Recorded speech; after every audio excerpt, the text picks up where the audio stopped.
Welcome students. Today we are going to see about association rule mining. It was in the year 1990 when computer researchers Rakesh Agarwal, Thomas and Arun Swami created an algorithm based way to discover interactions between products using point of sale scheme.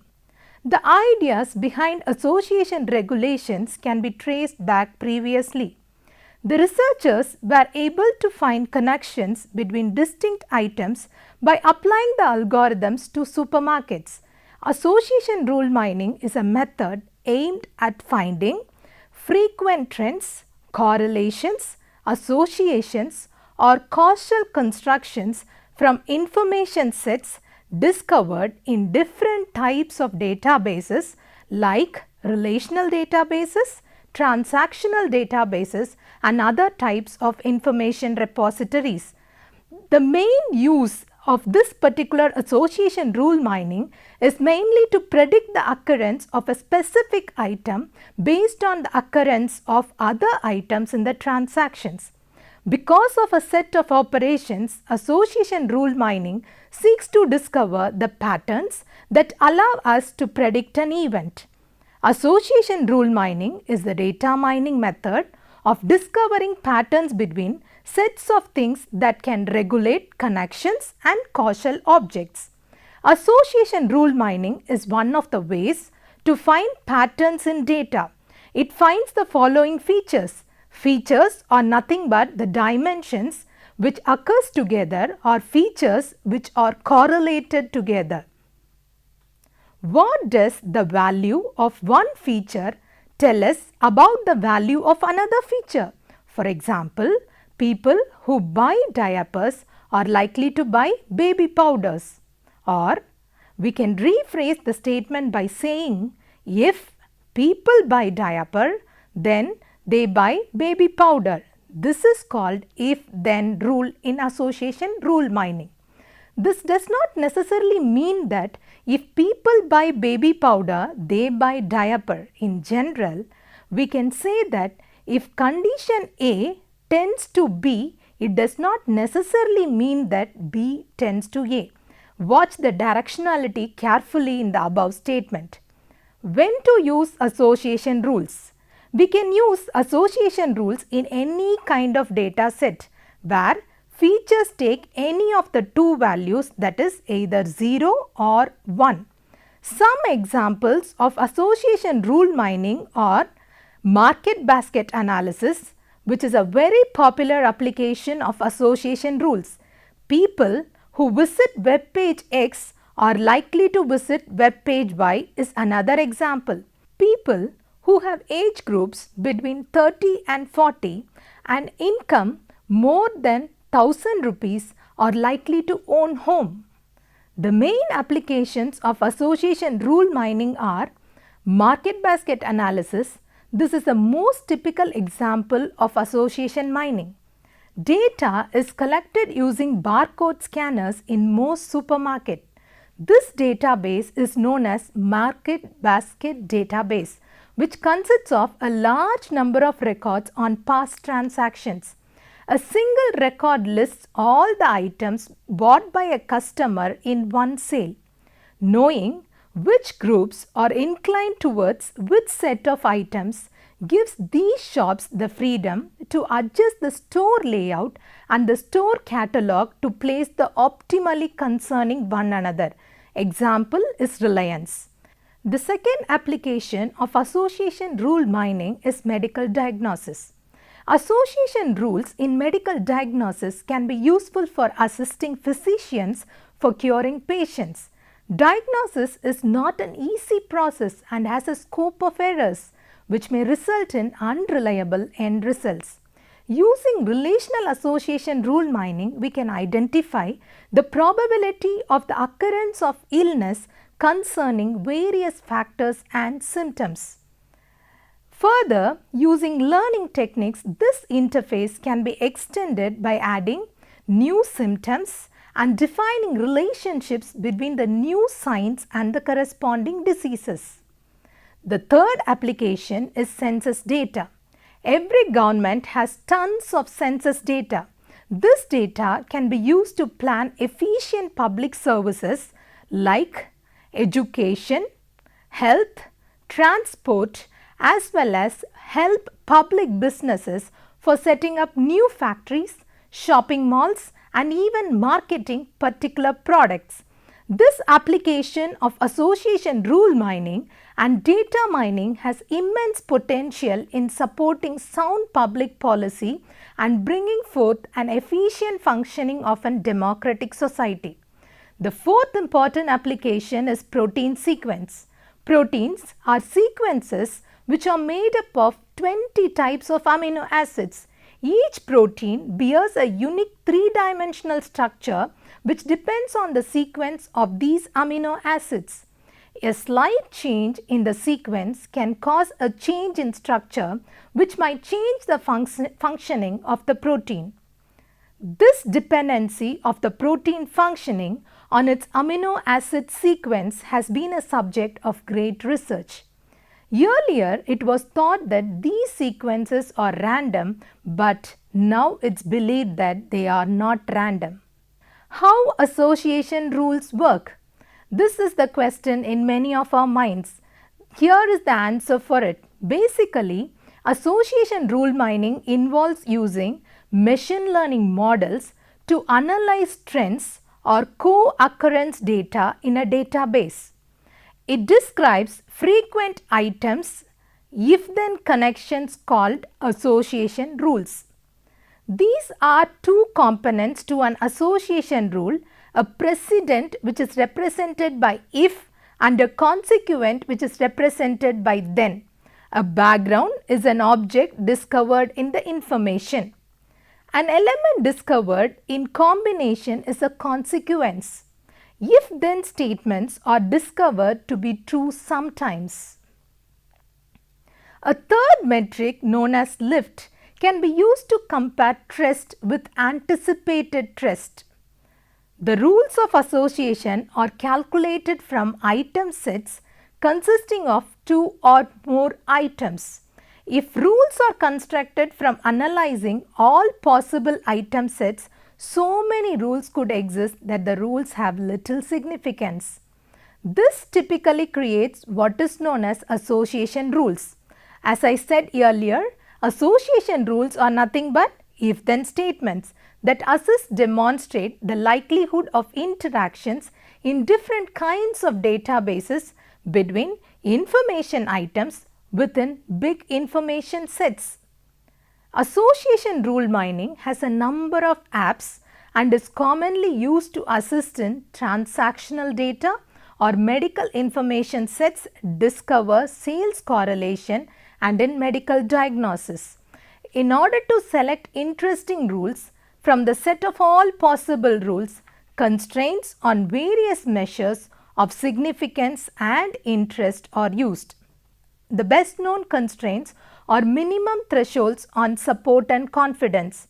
For example, let us consider X and Y be the item sets, which shows that X implies Y is an association rule and T represents a set of transactions which are done on the given database.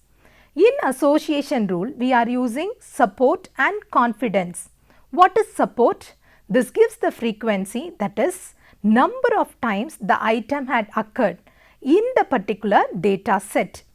If you consider a basket containing 10 items, 5 apples, 3 eggs and 2 pens, then support of any precise item, say apple, can be 5 as mentioned. Likewise, precise value can be calculated by the proportion of number of occurrences to the total number of items in the basket. That is, support for an item apple represent 5 by 8. That is, out of 8 items, 5 items support apple. The next factor related to association rule mining is confidence. This explains how likely Y is purchased when X is purchased. This defines association between two items. For example, when a person buys milk is more likely to buy bread as well or vice versa. This is measured by the proportion of transactions with item X in which item Y also appears. This relationship is expressed as X implies Y, calculated by the proportion of number of transactions in which both X and Y occurs to support a particular item X. The third important factor is called as lift. What is lift? The lift of a rule is the ratio of the observed support to the expected if X and Y were independent. A typical and widely used example of association rules application is market basket analysis. This is explained by a diagram which you can see where these three important factors are represented with the formula. Now we will move to the next concept which is called as association rule algorithms. The most important algorithms are AIS, SETM, a priori, and the later variants are popular algorithms that use association rules. Item sets are produced and counted with the AIS algorithm as it scans the information. In transaction data, the AIS algorithm determines which large item sets contained a transaction, and by extending the large item sets with other items in the transaction data, new candidates items can be created in this way. Also, the SETM algorithm produces candidate item sets as it scans the particular database, but at the end of its scan, this algorithm accounts for the item sets. New candidate item sets are generated in the same way as with the AIS algorithm, but what is the difference? With the candidate item set in a sequential structure, the transaction ID of the receiving transaction is saved in the case of SETM. At the end of the pass, the support count of candidate item sets is created by aggregating the sequential structure. The downside of both the AIS and SETM algorithms is that each one can generate and count many small candidate item sets. Candidate item sets are produced using the a priori algorithm using only the big item sets of the past pass. The prior pass's big item set is joined to create all item sets with a volume that is bigger by 1. Every item set produced with a non-large subset is then removed. The applicants are the remaining item sets. Any subset of a frequent item set is also considered a frequent item set by the a priori algorithm. According to Syed, with this strategy, the algorithm decreases the amount of applicants being considered by investigating only the item sets whose support count exceeds the minimum support count. Uses of association rules in data mining. Association rules are helpful in data mining to analyze and predict customer behavior. In client assessment, market basket analysis, product, clustering, catalog design and store layout, they play a significant role. Programmers use association rules to construct machine learning capable programs. Machine learning is a type of artificial intelligence that seeks to construct programs that are capable of becoming more efficient without explicit programming. What are the examples of association rules in data mining? Here are few. A classical instance of association rule mining relates to a diaper and soft drink connection. The instance, which seems to be fictitious, states that soft drinks is also probable to be bought by males who go to a shop to purchase diapers. Data that might seem like this, for example, you consider a supermarket which has 2 lakh transactions with customers. The purchase of diaper includes about 4,000 transactions, or about 2% of the complete operations. Approximately 5,500 transactions, that is nearly 2.75% involve buying soft drinks. Of these, approximately 3,500 transactions, that is 1.75%, includes both diaper and soft drink purchases. What does this example teach us? This amount should be much smaller based on the percentages. However, a connection between diaper and soft drink is indicated by the fact that about 87.5% of diaper purchases include buying soft drinks. Now we will see in detail the market basket analysis. Market basket analysis is a method of information mining that distributors use to boost revenues by better understanding patterns of client purchase. It includes analyzing big information sets to show product groupings such as purchase history as well as products that are likely to be bought together. Through the introduction of electronic point of sale, which is POS scheme, market basket analysis was helped. The digital documents produced by POS systems made it simpler for apps to process and evaluate big quantities of purchase information compared with handwritten documents held by shop owners. Implementing market basket analysis needs a background in statistics and data science as well as some computer programming algorithmic abilities for students. There are business of the shelf instruments for those without the necessary technical abilities. One such instance is your Microsoft Excel shopping basket analysis instrument, which analyzes transaction data in a table and conducts market basket analysis. A transaction ID must link the product to be evaluated. The shopping basket analysis instruments then generates two types of worksheet. The worksheet shopping basket item groups, which lists frequent bought items together, and the second worksheet is shopping basket rules, which demonstrates how items are linked. For example, product B purchasers are likely to purchase product B, for instance. Types of market basket analysis. There are two types of market basket analysis. Predictive market basket analysis is the first one. This chart considers sequential products bought to determine cross-selling. The second one is differential market basket analysis. This form considers information from distinct shops as well as purchases from distinct groups of customers during distinct times of the day, month or year. If a rule holds in one dimension, like for example consider as store, time period or group of customer, but it does not hold in other dimensions, analyst may determine the factors responsible for the exception.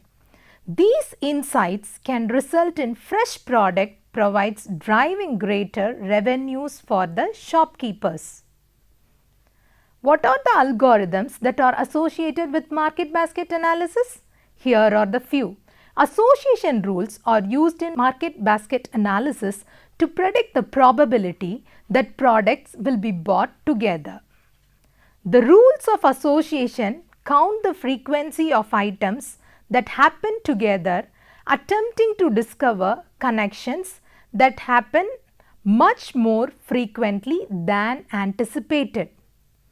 AIS, SETM and a priori are algorithms that use association rules. Let us look into a study paper on market basket analysis. The a priori algorithm is frequently quoted by information researchers and is used to define frequent items in the database and then assesses their frequency as the data sets are extended to time sizes.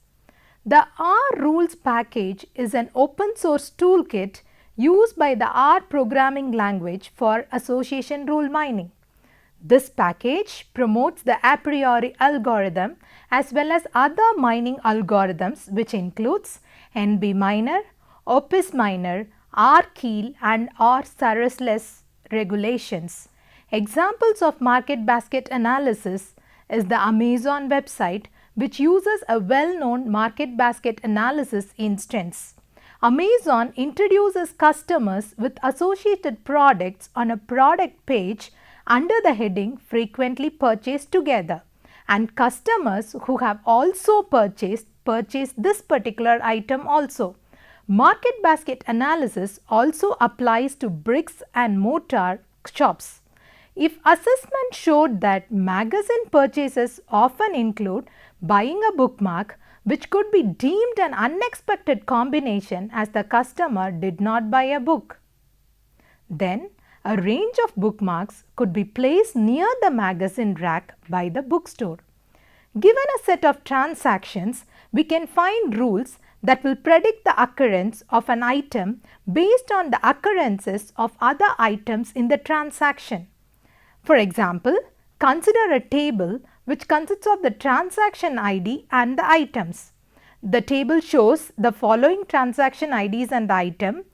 The column 1 consists of the items bread, milk. The second column consists of bread, diaper, soft drink and egg. Third column consists of milk, diaper, soft drink and an health drink. Fourth column consists of bread, milk, diaper and soft drink.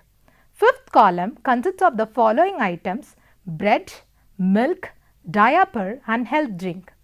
Before we start defining the rule, let us first see the basic definitions. What is support count? It is a frequency of occurrence of an item set. For example, consider the item set which consists of milk, bread and diaper. The support count is 2 according to the table. What is a frequent item set? An item set whose support is greater than or equal to minimum support threshold. Association rule and implication expression of the form X implies Y, where X and Y are any two item sets. For example, consider milk diaper implies the purchase of the soft drink. What is meant by rule evaluation metrics? There are few rule evaluation metrics which is used to analyze the performance of association rule mining. The first one is support. Support is nothing but the number of transactions that include items in the set X and set Y parts of the rule as a percentage of the total number of transactions. It is a measure of how frequently the collection of items occur together as a percentage of all transactions. The second important matrix is support, which is represented as sigma X plus Y divided by total. It is interpreted as fraction of transactions that contain both X and Y. The third important matrix is confidence, which is represented by C. It is nothing but the ratio of the number of transactions that includes all items in B as well as the number of transactions that includes all items in A to the number of transactions that include all items in the item set A. The next matrix is confidence, which is represented as X implies Y, which is nothing but sigma support X union Y with divided by support of X. What it is? It is nothing but it is a measure of how often each item in Y appears in transactions that contains items in X also. The next matrix is lift, which is represented by means of L. Lift is nothing but it is represented by a rule, again X implies Y, but it is represented as the confidence of the rule divided by the expected confidence, assuming that the item sets X and Y are independent of each other. The expected confidence is the confidence divided by the frequency of items in Y. The next matrix lift, which is represented as X implies Y, which is equal to confidence of X implies Y divided by the support of Y. Lift value near 1 indicates X and Y almost often appear together as expected. If it is greater than 1, it means they appear together. More than 1 means they appear less than expected. Greater lift values indicate stronger association. Now let us see, for example, consider a set which consists of sigma of milk, diaper and the soft drink, which represents the transactions, that is divided by the transaction which is equal to 2 divided by 5, where 2 represent the total occurrence of all these items, milk, diaper and soft drinks, with respect to the total transaction, and the value is 0.4. Now let us consider confidence. What is confidence? For a given example, let us consider the confidence of an item set milk, diaper and Sprite. Let us consider the confidence of the item set milk, diaper and soft drink divided by the occurrence of the items milk and diaper. The confidence is now represented as 2 divided by 3, which is equal to 0.67. The next matrix is lift, which is equal to support of the item set milk, diaper and soft drinks divided by support of milk and diaper into the support of soft drink. According to the data set, it is represented as 0.4 divided by 0.6 into 0.6, which is equal to 1.11. The association rule is very useful in analyzing the data sets, as you can see from the example quoted above. The data is collected using barcode scanners in supermarkets. Such databases consists of a large number of transaction records which list all items bought by a customer on a single purchase. So, the manager could know if certain groups of items are consistently purchased together and use this data for adjusting store layouts, cross-selling, promotions based on statistics. Benefits of market basket analysis are: analysis of market baskets can improve revenues and satisfaction of customers. Retailers can optimize product placement, offer unique deals and generate fresh product bundles to encourage further sales of these combinations by using information to determine that products are often bought together. What are the prerequisites for generating an association rule? Yes, there is a prerequisite. Usually, association rules are required to satisfy a minimum support specified by the user and at the minimum time a minimum confidence specified by the user. The generation of association rules is generally divided into two distinct steps. A minimum support threshold is implemented in order to find all common item sets in a database. Which determines strong association rule? Is there any possibility? Yes, the method of discovering trends, connections and correlations between sets of items in a database is nothing but the association rule mining, which is also determines a strong association rule mining. So, therefore, typically an association rule is called strong if it meets both a minimum support threshold and a minimum user confidence threshold. Now, I will conclude the association rule mining by saying that through this we have seen how data mining is helping us in making decisions that are advantageous for both customer and industries. We have also seen a simple explanation of a priori algorithm along with its implementation in R. It is not only used by the retail industry to provide us the discount on some bundles of products. The use cases of a priori algorithm stretches to Google's auto-completion feature and Amazon's recommendation systems. This module aims to make the reader familiar with the fundamentals of the algorithm and a general process followed to mine frequent item sets. Hope you're familiar now.